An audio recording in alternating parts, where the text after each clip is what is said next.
Anand Mahindra, thank you so much for joining us. So, this is now becoming a national movement, which is great. Credit has to be given, of course, to the government, the Prime Minister, for really talking about it and pushing it through. And then if you have the media getting involved, people getting involved, and corporates getting involved, hopefully it will not be an impossible dream to have an India that is much cleaner by 2018 or 2019 than it was just a few years back.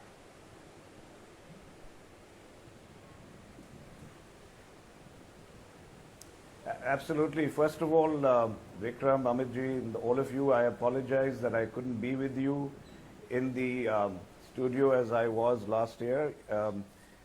I'm not sure you know, but October 2nd happens to be our company, our group's Founders Day as well, through a wondrous piece of cosmic coincidence.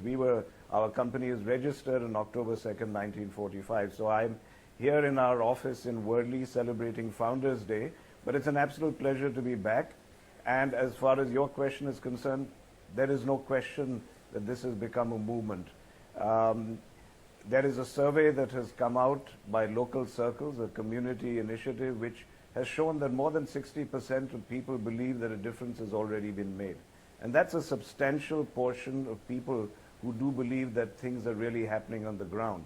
And I am, of course, delighted that we have been able to keep the promise that we made in front of your live cameras some time ago about building toilets, and Rajiv Dubey just told you that we've kept our promise.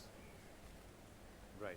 Amitji? Yeah, Anand, thank you so much for being with us, and yes, we do miss your presence here today. But it's wonderful to see this initiative that you have taken upon yourself, and I wish that there are many other corporates that are looking at you with a thought of as an example of what they can do as well. Because, when you start to do something good and essential and effective, then other corporates hopefully will follow. So thank you so much for this initiative. Do you intend increasing the intensity of this campaign of yours? And if so, how? Well, Amitji, you remember when we were there last time, we talked about building 5,000 toilets. We built almost 4,600 of them. And the most important thing was that out of the 30 crores that we pledged towards these toilets, 6 crores was meant to be spent over this year in capacity building and education and maintenance of these toilets. You'll recall that many people were worried about the fact that corporates would simply come in, construct these toilets, and then they would be abandoned.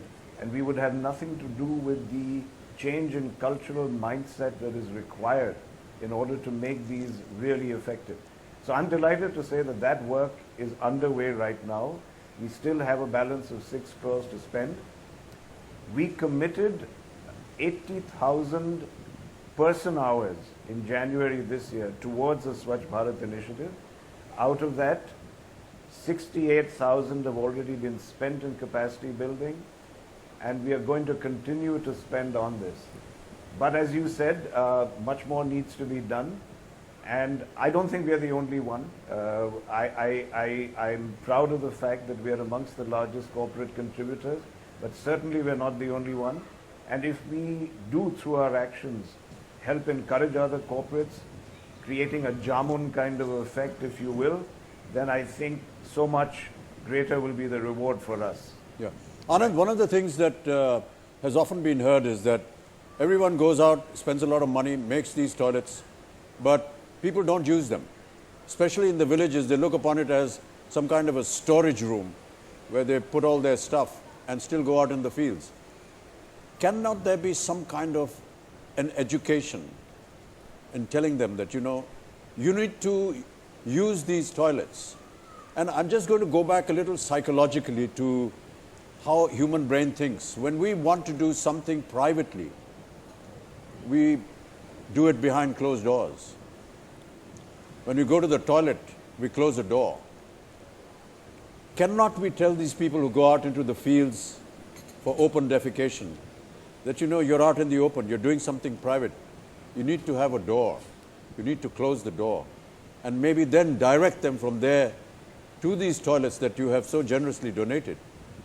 and get them into the habit of using them rather than going out or using it as storages.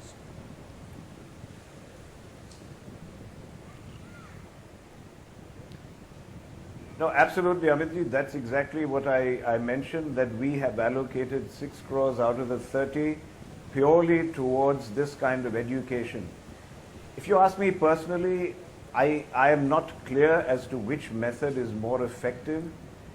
Do you shame people into using them, or do you educate them into the sanitation and hygiene aspects? Do you talk about the haya of people, of the need for women to do this behind closed doors? Perhaps none of those answers alone matters, and a combination of them have to happen.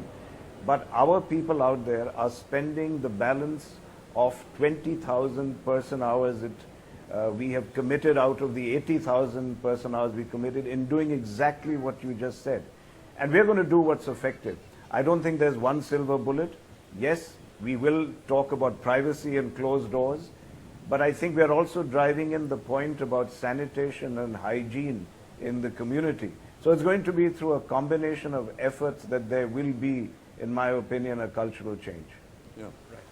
Anand sir, one other suggestion or one other thought that I wanted to place before you. I was planning to come and do it in person, but why not do it on national TV, as it were. One of the other possible ideas that we can take forward are in some of the big cities like Mumbai, Delhi, Bengaluru, or any of the others.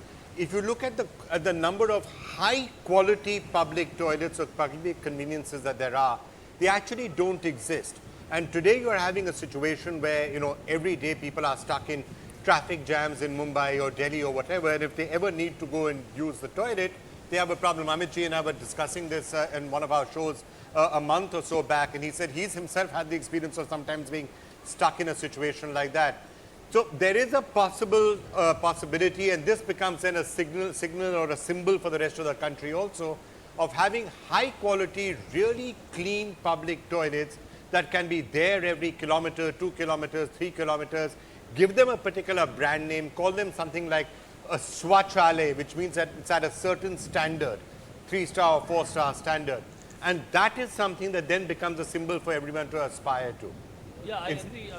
Yeah. Ramiji, I was entering, you were talking about our people going abroad and having displaying a very different behavioral pattern than what we see here. It's not that the people do not understand. I think they feel that maybe it's available here, but if I change my fundamental habits, I'm not going to get this facility everywhere. So this kind of a dilemma in which our people are here. But when they go abroad, when they know, they are sure that whenever they need a toilet, it would be around somewhere. I think that assurance is still not there in the heads of people. And that's where the behavioral change and is a not. public toilet or a public convenience is in most people's mind is not something which you can use because it will be so filthy. Absolutely. That's why I'm wondering whether it's one of the things we should push towards, to have a certain standard and a certain quality that maybe corporates can work about revitalizing them, put them into X number of petrol pumps or in other areas, so people know, and you can have a brand name associated with it. Great. Mr. Mahindra, and I'm going to get Mr. Bachchan to talk about some of his thoughts on this as well. But what is your take on this as a possible concept to push towards? Yeah, Anand, before you actually answer that, may I just say that we were talking to the Chief Minister in Puducherry, and I was suggesting to him that sometimes you go abroad and you find these toilets having great artistic value. They look very artistic. Can we not construct our toilets in a manner where it becomes a piece of art that is standing there on the side of the street and makes it attractive, not just for you to go and use it, but to look at it as a piece of art as well? Very good.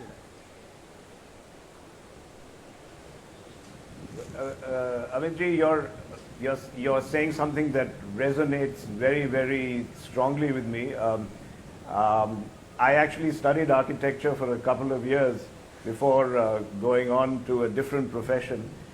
But I think the idea of design and integrating design into public spaces is something that in India we have sorely lacked. So I frankly think that's a brilliant idea. Vikram, you're right. Why not brand these? Why not make them frequent enough so that you can predict that there will be a facility within a certain distance that I can count on in a city like this? And there's a double whammy to this. It's not only a benefit to our own citizens and people stuck in traffic, as you cited, but I think the Prime Minister understands one other very, very huge dividend from this Swachh Bharat movement, and that is the attractiveness of India to foreign tourists. Yeah. You know that we are woefully behind the rest of the world in terms of how many tourists we attract. Compared to the natural beauty and the size of this country, we hardly get 10 million tourists, which is ridiculous. London and Paris get 60 million. One of the reasons, which is unspoken, because people are politically correct, tourists say they simply find the city to be unclean and public facilities to be absent. So there is a huge economic benefit as well in a Swachh Bharat movement, which will take India to the world and, of course, improve us economically. But I want to end on Amitji's point about design. Brilliant idea. I second that completely, and I think we really should make it a focus that these should not be simply functional facilities. Let's make them iconic in terms of design. All right. Thank you so much, Anand. Thank you. Mr. Mahindra, thank you so much for joining us.